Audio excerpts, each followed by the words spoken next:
नमस्कार. डॉक्टर निर्मल कुमार फडकुले लिखित संत सहवास हे पुस्तक आपण वाचत आहोत. आज आपण पुढचा लेख वाचायला घेतो आहोत. आजच्या ययातीशी संवाद. महाभारतात विषयलंपट ययाती राजाची कथा वर्णिली आहे. अनेक वर्ष इंद्रिय सुखांचा अत्यंतिक उपभोग त्याने स्वैरपणे घेतला. अखेर निसर्गक्रमाने त्याला म्हातारपणाने गाठलं. शरीर म्हातारं झालं तरी ययातीच्या मनातली वासनेची ज्वाला भिजली नव्हती. ती सतत उफाळत होती. जराजर शरीर आणि उन्मत्त विकाराने बरबटलेलं मन या द्वंद्वात सापडलेल्या ययातीला कोणीतरी मार्ग सुचवला. आपल्या तरुण पुत्राचं यौवन घेऊन आपलं वार्धक्य त्याने पुत्राला दिल्याची घटना ग्रंथकाराने लिहिली आहे. पुन्हा तारुण्य. सजवलेल्या तारुण्याच्या रथातून ययातीने पुन्हा आपल्या वासनेची वरात काढली. संयम, नीतिमूल्य, विवेकबुद्धी या साऱ्या शब्दांची जणू त्याने विटंबना केली. पुन्हा म्हातारपण आणि पुन्हा वासनेने वखवखलेल्या मनाचं भेसूर आक्रंदन हे रहाटगाडगं फिरत राहिलं. महाभारतकारांनी यावर भाष्य करताना म्हटलं आहे, न जातु काम कामानाम उपभोगेन शाम्यती. कितीही उपभोग घेतला तरी पेटलेला कामाग्नी शमत नाही. त्याला पुन्हा पुन्हा इंधन लागतं. तो पुन्हा पुन्हा उफाळत राहतो. उफाळलेला अग्नी सर्व काही भस्म करून टाकतो. ययाती हे आंधळ्या स्वैर मदोन्मत्त भोगच्छेचं प्रतीक आहे. ही कथा खोटी आहे असं कोणी म्हटलं, पण या कथेतलं दाहक सत्य आजही जाणवतं. आजच्या जगात ययातींची संख्या भरमसाठ वाढली आहे. संयम, शांती आणि विवेक या शब्दांचं फक्त कलेवर उरलं आहे. कधीकाळी त्यात प्राण असेलही. कदाचित रामाच्या काळात या शब्दांना अर्थ होता. आज त्यांची दैना उडाली आहे. भर्तृहरीने म्हटलं आहे, भोगान भुक्ता वयमेव भुक्ता कालो न यातो वयमेव याता. आम्हीच भोगाकडून भोगले गेलो. काळ गेला नाही, आम्हीच गेलो. तृष्णा जीर्ण झाली नाही, आम्हीच जीर्ण झालो. आत्मा गहाण ठेवून शरीराचे भोग विकत घेणारा ययाती आजच्या जगातही सर्वत्र आढळतो. संपत्ती, सत्ता, मग ही सत्ता कोणत्याही क्षेत्रातली असो, मरेपर्यंत आपल्याच हाती असली पाहिजे असा आग्रह धरून त्यासाठी आकाश पाताळ एक करणारी मनोवृत्ती आहे. विज्ञानाच्या प्रगतीमुळे सुखसाधनं वाढली आणि ही साधनच माणसावर हुकमत गाजवू लागली. विज्ञान वाढत चाललं, माणूस मात्र लहान लहान होऊ लागला. संसाराच्या बाजारात माणूस कवडीमोल ठरू लागला. कबीर म्हणतात, यहू संसार हाट करी जानू सब कहू बाणी जण आया. चेती सकाई तो चेतव रे भाई मूर्खी मूल गवाया. ययातीसारखा मूर्ख व्याज अधिक मिळावं या मोहाने मुद्दल मात्र गमावून बसतो. हा दिवाळखोरीचा व्यापार थांबवणं आपल्या हाती असतं. 75 उलटून गेली तरी एक धनिक व्यापारी दोन्ही हाताने द्रव्य गोळा करत बसले. आपली मालमत्ता, आपली संपत्ती यांच्या जगापलीकडे प्रेमाचं, आनंदाचं, चिंतनाचं, ध्येयात्मक विचारांचं, बालकांच्या प्रसन्न हास्याचं, निसर्गाच्या सौंदर्याचं, कलाविलासाचं जग आहे हे त्याच्या कधी ध्यानातच आलं नाही. मालमत्तेची मोजदाद करता करताच ते मरून गेले आणि त्यांच्या मुलांनी सुटकेचा निश्वास टाकला. भोगात गुरफटलेला हा ययाती सर्व क्षेत्रात आज दिसतो. जीवन उचित उपभोगासाठी आहे, पण भोगालाही पडलेल्या मर्यादा लक्षात घेतल्या जात नाहीत. तुकोबा म्हणतात, गोळ सांडुनी गोडी घ्यावी, मीठ सांडुनी चवी चाखावी, ऐसा प्रपंच सांडुनी द्यावा, मग परमार्थ जोडावा. आता तरी पुढे हाची उपदेश, नका करू नाश आयुष्याचा, सकळांच्या पाया माझे दंडवत, आपुलाले चित्त शुद्ध करा. भोगखंडाने पछाडलेल्या आजच्या ययातींसाठी तुकोबांचा हा उपदेश आहे. पुढचा लेख स्वतःला घडवतो तो संत. संतांच्या कार्याकडे आणि त्यांनी जीवनाचे सूक्ष्म खोल निरीक्षण करून व्यक्त केलेल्या विचारांकडे केवळ भाबडेपणाने पाहणं चुकीचं ठरेल. संत हे परमेश्वराचे अवतार होते असं गृहीत धरल्यानंतर मग त्यांनी केलेल्या महनीय कार्याबद्दल चिकित्सा करण्याचं काही कारणच उरत नाही. ईश्वरत्वाची ज्योती संतांच्या हृदयात आपोआपच प्रकाशित झाली असं मानणं विसंगत आहे. ही ज्योत पेटवण्यासाठी अहर्निश कष्ट करावे लागतात. मनाची आणि व्यक्तिमत्वाची घडण करावी लागते. दृष्टीसमोरचं क्षितिज विस्तृत आणि व्यापक व्हावं म्हणून अनुभवाच्या उंच पायरीवर उभं राहावं लागतं. कोणताही संत, धर्मसंस्थापक, दार्शनिक आणि कलावंत एका रात्रीत घडत नसतो. ईश्वराच्या मनात आलं आणि एखाद्याच्या मस्तकावर वरदहस्त ठेवून त्याने म्हटलं, जा वत्सा, आजपासून तू संत झालास. आजपासून तू महान प्रतिभावंत झालास. असं कधी घडत नाही. सर्व वाटा कदाचित थोड्याफार सुलभ असतील, पण संतत्वाची वाट चालणं महाकर्म कठीण आहे. दुःख यातनांच्या आगीतून फरफटत जाऊन देखील परमेश्वराची वाट सापडत नाही. ती कष्टाने, आंतरिक प्रेरणेनेच शोधावी लागते. संत कवयित्री निर्मळा म्हणते, रात्रंदिवस मन करी तळमळ, बहु हळहळ वाटे जीवा. काय करू आता पाऊले न दिसती, पहिलीने गुंती न सुटे गळा. बहु हा उबग आला संसाराचा, तोंडा फासा याचा माये बाप. निर्मळा म्हणे आता दुजेपण, चोखियाची आण तुम्हा असे. ज्या संसारात आपण रात्रंदिवस राहतो त्याचे अनेक प्रकारचे फास आपल्या गळ्याला पडलेले असतात. त्याच्यातून हळूहळू कसं सुटावं आणि आपलं अधपतित मन, विचार, भावनांच्या उंचीवर कसं स्थिर करावं याचा ध्यास लागतो, अभ्यास करावा लागतो. असेल हरी तर देईल खटल्यावरी असं म्हणून निष्क्रिय राहणाऱ्या कोणत्याही माणसाला आध्यात्मिक आनंदाची वाट सापडणंच शक्य नाही. खरं सांगायचं तर ईश्वर काही देत नाही किंवा कोणाचं काही ओरबाडून देत नाही. आपल्यालाच ईश्वर झालं पाहिजे. विद्यापती या कृष्णभक्त कवीने एक मार्मिक उदाहरण दिलं आहे. माधव माधव सुमरईत, राधा भेल मधाई. कृष्ण कृष्ण म्हणत कृष्णाच्या स्मरणात आणि चिंतनात निमग्न झालेली राधिका स्वतःच कृष्ण झाली. कृष्णरूपात, कृष्णाच्या व्यक्तिमत्वात बुडून गेल्यामुळे तिचं द्वैत संपलं. अद्वैताचा अनुभवानंद ती घेऊ लागली. पण या आनंदासाठी तिला स्वतःचं सारं जीवित कृष्णचरणी व्हावं लागलं. भक्ती आणि प्रेम यांची सत्ता बहुमताने मिळवता येत नाही. संतत्वाचा अधिकार मिळवताना अनेक प्रकारचे संघर्ष करावे लागतात. आम्हाला संत म्हणा अशी विनंती संत करत नसतात. मी केवळ सेवक आहे, दास आहे, भक्त आहे. माझा ईश्वर एखाद्या देवळात नसून तो चराचराला व्यापून उरलेला आहे. प्रत्येकाच्या जीवनात त्याचं वास्तव्य असू शकतं. हा सर्व समावेशक सखोल भाव ज्याच्या चित्तात क्षणोक्षणी उचंबळतो, सारं विश्व हा आपल्याच व्यक्तित्वाचा अविभाज्य घटक आहे असं ज्याला वाटतं त्यालाच संतत्वाची पदवी प्राप्त होते. संत तुकोबा म्हणतात, नवती ते संत वेदांच्या पठणे, कर्म आचरणे नवती संत. नवती संत करिता तपतीर्थाटणे, सेविलिया वन नवती संत. नवती संत माळामुद्रांच्या भूषणे, भस्म उद्धळणे नवती संत. तुका म्हणे नाही निरसला देह, तोवरी हे अवघे सांसारिक. संतांच्या जीवनाची घडण ईश्वर करत नाही. खरं तर ईश्वराची घडण आपल्या मनात आणि समाजात संत करत असतात. स्वार्थाने आणि नानाविध विकारांनी बुजबुजलेल्या या जगात ईश्वरत्वाला प्रतिष्ठा संतांनी दिली. समाज मनातला युगायुगांचा केरकचरा आणि घाण स्वच्छ करण्यासाठी प्रतिक्षणी प्रामाणिक कष्ट करणारा संत स्वतःला घडवीत जातो. पुढचा लेख, संतांच्या चमत्कार कथा. कोणी एक महाराज आपल्या भक्तांना आपल्या जटेतून एखादी मौलिक वस्तू काढून प्रसाद म्हणून देतात असं ऐकलं. कोणी एक संन्यासी आपल्या हस्तस्पर्शाने रोग्याचा कोणताही आजार बरा करू शकतो असंही सांगितलं जातं. संतती होत नसेल तर अमुक एका साधूची सेवा केल्यामुळे होऊ शकते असंही ऐकण्यात आलं. अशा तथाकथित साधू संन्याशांच्या भोवती भक्तांची एकच गर्दी उडालेली असते. हजारो भाविक आपापली गाऱ्हाणे या सर्व समर्थ, सर्वज्ञ, प्रतिईश्वर असलेल्या महाराजांच्या कानी घालतात आणि महाराज त्यांचे सारे रोग, साऱ्या विवंचना सहजपणे दूर करतात. अमुक अमुक महाराज हे नारायणाचे अवतार आहेत. केवळ भक्तांच्या कल्याणासाठी पृथ्वी लोकावर अवतार घेण्याचे परिश्रम त्यांनी घेतलेले आहेत. अशीही विचित्र मतं मी अनेक वेळा ऐकली. संत तुकारामांच्या एका मार्मिक अभंगाची अशावेळी आठवण होते. म्हणवी ती ऐसे ऐकतो संत, न देखी जे होतं डोळा कोणी. ऐसियांचा कोण मानितो विश्वास, निवडते रस घाई ठाई. पर्जन्याचे काळी वहाळाचे नद, ओसरता बुंद न थारेची. हिऱ्या ऐशा गारा दिसती दुरोन, तुका म्हणे घण न भेटेतो. पावसाळ्यात क्षुद्र नाले ओढे वाहू लागतात. पावसाळा संपला की थेंबसुद्धा उरत नाही.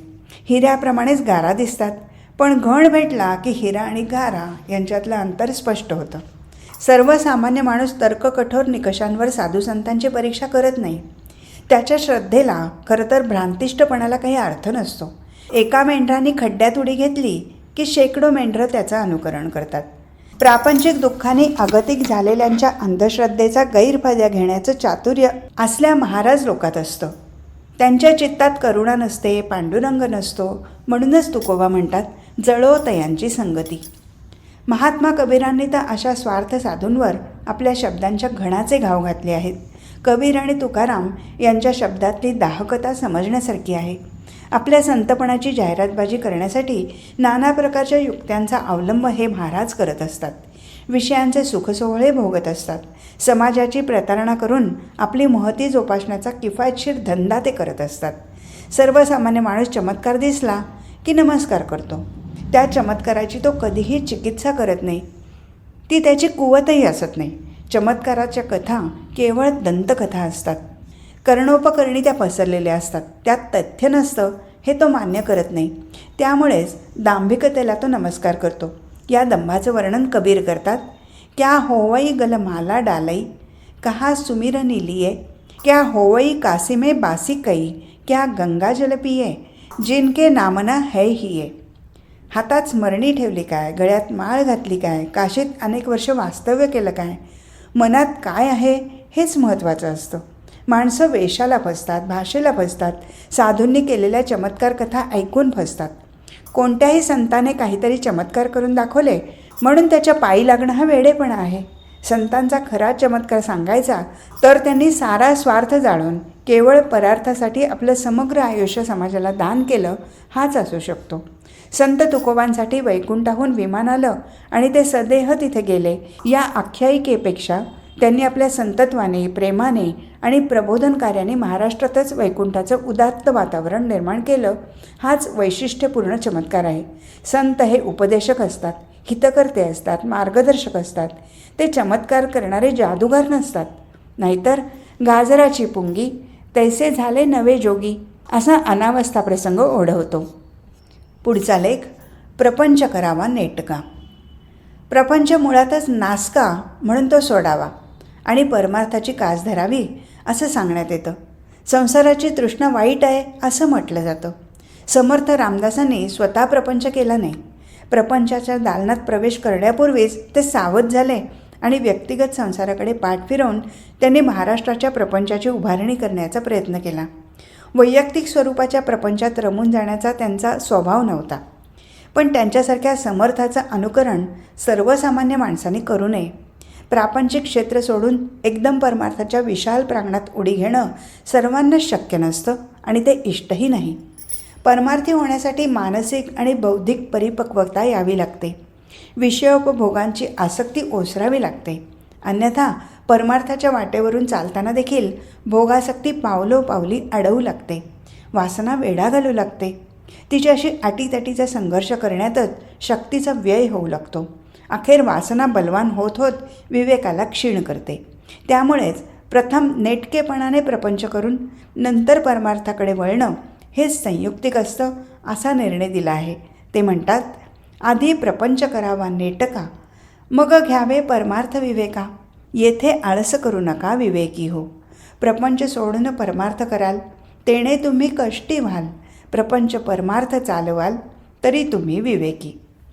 प्रपंच आणि परमार्थ या दोहोंचा समन्वय ज्याला विवेकपूर्ण करता येतो तोच खऱ्या अर्थाने सुखी होऊ शकतो. संत एकनाथ यांचं समग्र जीवन या प्रकारच्या समन्वयाचं एक उत्कृष्ट प्रतीक मानलं जातं. ते प्रपंच करत होते पण प्रपंचातले बुडून गेले नव्हते. त्यांच्या मनात आणि जीवनात परमार्थालाच उच्च स्थान होतं. पण प्रपंचाची वस्त्र त्यांनी तुच्छ मानून दूर फेकून दिली नव्हती.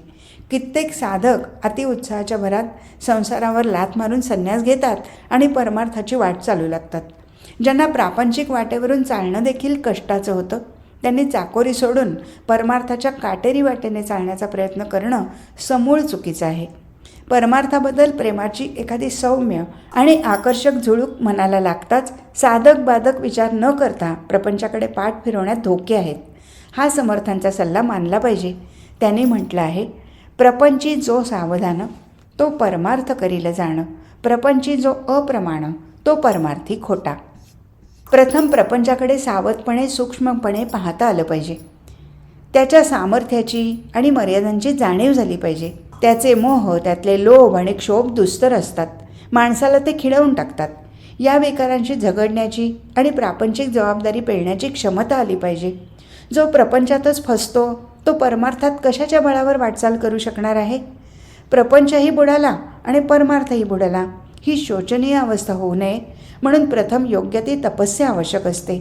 सर्वांनाच ज्ञानेश्वर, रामदास, विवेकानंद होता येणार नाही. क्रमाने एक एक पायरी चढत ऊर्ध्व दिशेने समर्थ म्हणतात त्याप्रमाणे सावधतेने प्रवास केला पाहिजे. प्रपंचाच्या प्रदेशात अनुभव घेतल्यानंतर परमार्थात पाऊल टाकलं म्हणजे प्रापंचिक लोभ पाठीशी राहत नाहीत.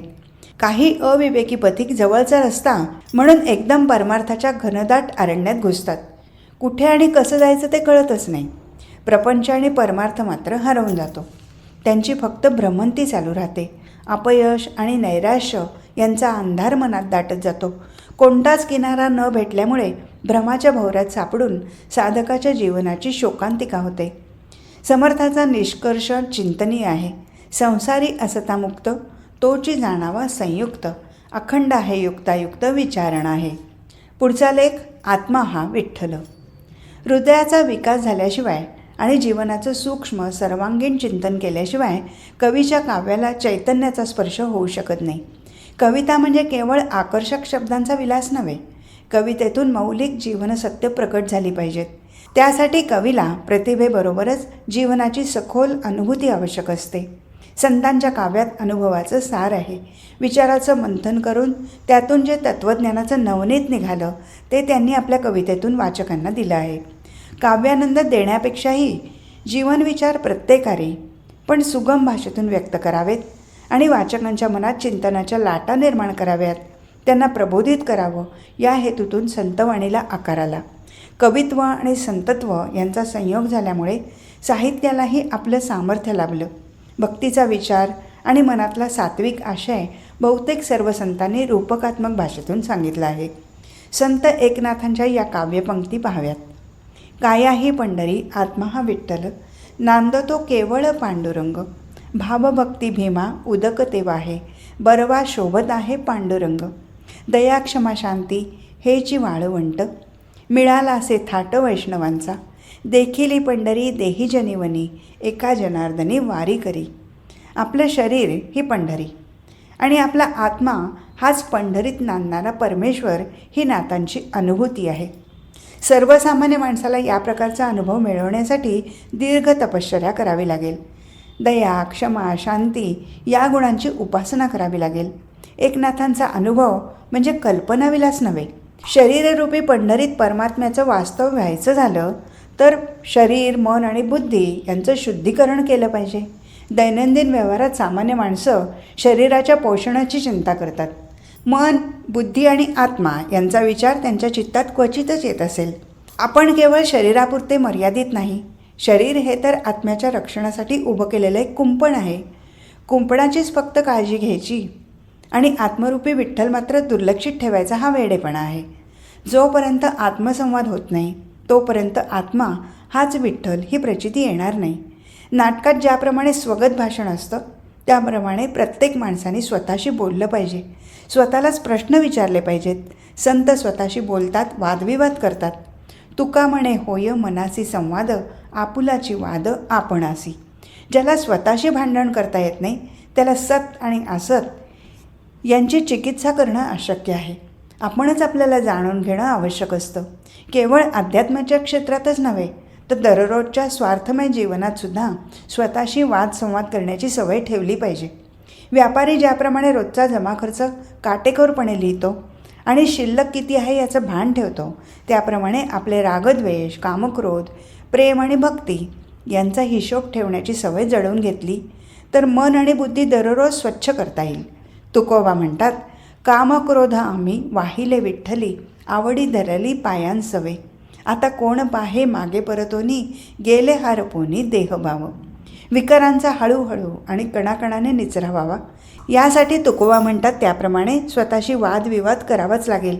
यातून तत्वबोध होईल आणि एकनाथांनी म्हटलं त्याप्रमाणे कायारूपी पंढरीत आत्मारूपी विठ्ठल युगायुगापासून प्रतिष्ठित आहे. पण आपण त्याला भ्रांतीमुळे पाहू शकलो नाही याची जाणीव होईल. आपण विठ्ठलाहून भिन्न नाही ही श्रेष्ठ अनुभूती आल्यानंतर नाथ म्हणतात, मी तू ऐसी परी जैसे तरंग सागरी, दोही माझी एक जाणा कृष्ण द्वारावरती नाणा. तंतुवस्त्र दोन्ही एक तैसे जगासी व्यापक, एका जनार्दनी कृपा, भ्रांती कैसी जगी पहा. पुढचा लेख, कशासाठी नामस्मरण. प्रत्येकाच्या सुखाच्या कल्पना भिन्न भिन्न असतात. प्रत्येकावर झालेले संस्कार वेगळे, वय, परिस्थिती, संगत, शिक्षण आणि जीवनविषयक दृष्टिकोन यावर सुखदुःखाची कल्पना अवलंबून असते. कोणाला प्रहरचे प्रहर पत्त्याचा डाव मांडून बसण्यात आनंद वाटतो, कोणाला मदिरेच्या प्यालात आपल्या सुखाचा स्वर्ग प्रतिबिंबित झालेला दिसतो. एखाद्या गानरसिकाला संगीताचे मधुर सूर हेच आनंदाचं एकमेव निधान आहे असं वाटतं. कोणी रात्रंदिवस सत्तेच्या आणि संपत्तीच्या उबदार स्पर्शातच जीवनाची सार्थकता मानतो. कोणी कनकाच्या तर कोणी कांतेच्या सहवासात सुख आहे असं समजतो. ही सारी सुखाची साधनं असतीलही. प्रत्येकाच्या दृष्टिकोनावर सुखदुःख आधारलेलं असतं. जीवनात सुखाचे आणि आनंदाचे काही धुंद करणारे क्षण मिळवण्याची सर्वांचीच इच्छा आणि धडपड असते. संत कबीरांचा मुलगा संत कमाल यानेही आपली जीवनविषयक आणि आनंदविषयक कल्पना एका दोह्यातून व्यक्त केली. आजच्या शास्त्रसंपन्न मानल्या गेलेल्या जगात हा दृष्टिकोन कदाचित एकांगी ठरण्याची शक्यता आहे. आपल्या प्रिय व्यक्तीच्या सान्निध्यातच साधू कमाल यांची अशीच एक भूमिका आहे. प्रेम कसं आणि कोणावर करावं हे तो सांगत आहे. काहे को बन बन जाता, काहे को त्वज घर और संसार, राम नाम बिना और न जानो, एक ही नाम और कुछ नहीं सार. वेद शास्त्र पुराण किताब कुरान, सबही देखे उनो का बात, साधु संत से प्रीत लगावे, भजन करो दिन रात. कहत कमाल सुनो भई साधु, येही सब सिद्धांत, नाम बिना मुगत नाही, काहे को जंगल जात. रामनाम हे जीवनाचं सुखसार आणि साधुसंतांविषयीची आत्मीयता हाच उच्च कोटीचा आनंद असं कमालचं प्रतिपादन आहे. रामनामावर त्याने एवढा भर का द्यावा? केवळ राम म्हटल्याने आपल्या आयुष्यातील समस्याचं निराकरण कसं होणार आहे?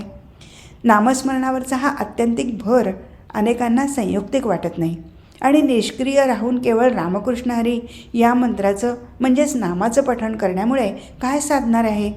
भक्ती संप्रदायात नामस्मरणाचा अवास्तव स्तोम माजल्यामुळे केवळ नावाचा उच्चार करत बसणाऱ्या क्रियाशून्य आळशीपणाला उत्तेजन मात्र मिळालं, अशी टीका काही जणांनी चुकीने केली आहे. सारेच संत नामस्मरणाची महती गातात आणि त्यात अत्युच्च आनंद आणि सुख ओतमलेलं आहे असं मानतात. नावात देखील प्रेरकता असते.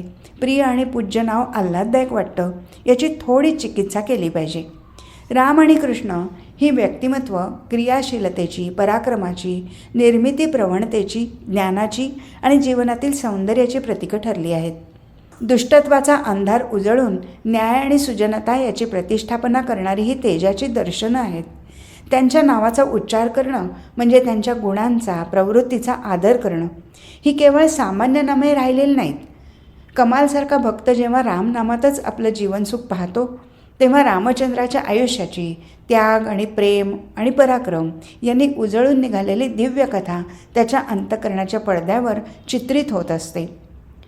राम या अक्षराचा तो केवळ उच्चार करत नाही, राम या व्यक्तिमत्वाचा तो कमालीच्या उत्सुकतेने स्वीकार करत असतो. नामस्मरणाच्या मागे हे सारं स्फुरण होत असतं. ते व्हावं म्हणून नामस्मरण हा मन शुद्ध करण्याचा एक मार्ग आहे असं मानलं जातं. जे फक्त मुखाने उच्चार करतात, मनाने मात्र कोरडे पाषाण राहतात, त्यांनी रात्रंदिवस राम म्हटलं म्हणून त्यांच्या जीवनात राम येणं शक्य नाही. कहत कमाल सुनो भाई साधो, राम जपो तुम मनमे. पुढचा लेख, सुखी जीवनाची सामग्री. सुख दुःख, शीत उष्ण, शत्रुमित्र, मान अपमान यांना समान लेखणं आणि चित्त विचलित होऊ न देणं ही एक मोठी तपस्या आहे.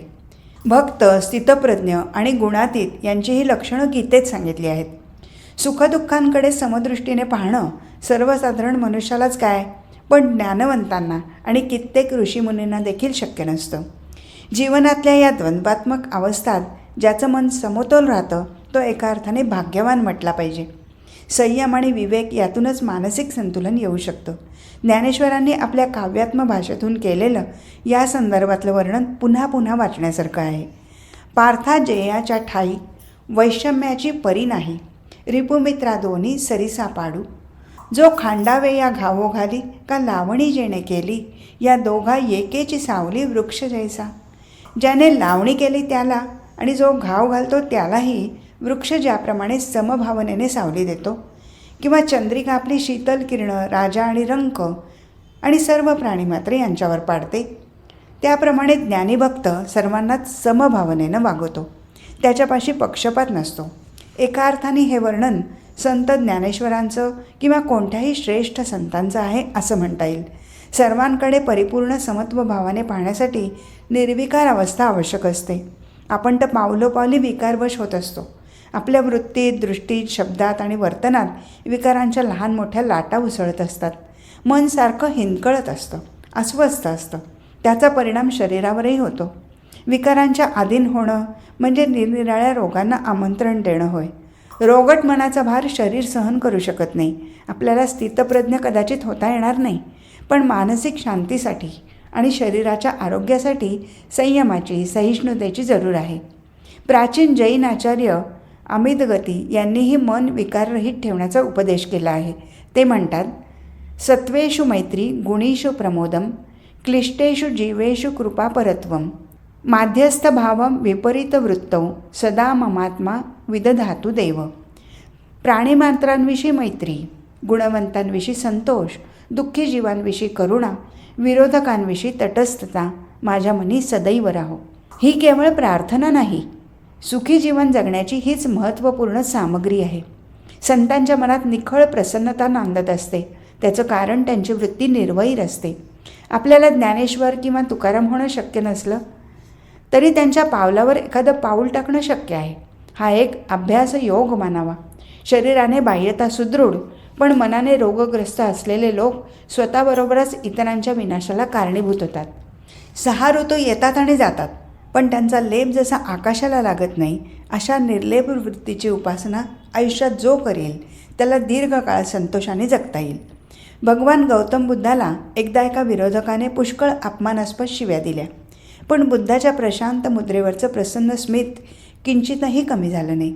शिव्यांचा वर्षाव संपल्यानंतर बुद्ध शांतपणे म्हणाले, आयुष्यमान, तू मला दिलेलं दान माझ्या उपयोगाचं नाही, ते तुला साभार परत करतो. ही अलौकिक शांती पाहून विरोधक विरघळून गेला. त्याने बुद्धाची मनपूर्वक क्षमा मागितली. शिवीला शिवीने प्रत्युत्तर देण्यात विजयाचं समाधान खरोखरच मिळेल का? क्रोधाला क्षमेने जिंकता येतं. अग्नीवर पाणी टाकलं की तो शांत होतो. आजच्या जगाला ही शिकवण साधुसंत देऊ शकतात, पण त्यांचं दान स्वीकारण्याची पात्रता विकाराने अंध झालेल्या या जगात कितपत आहे कोणास ठाऊक. संतांच्या स्वप्नाचे आपण वारसदार आहोत. एवढा विवेक ठेवला तरी सुखाची वाट दिसू शकेल. आज इथेच थांबू. हरिओम तत्सत.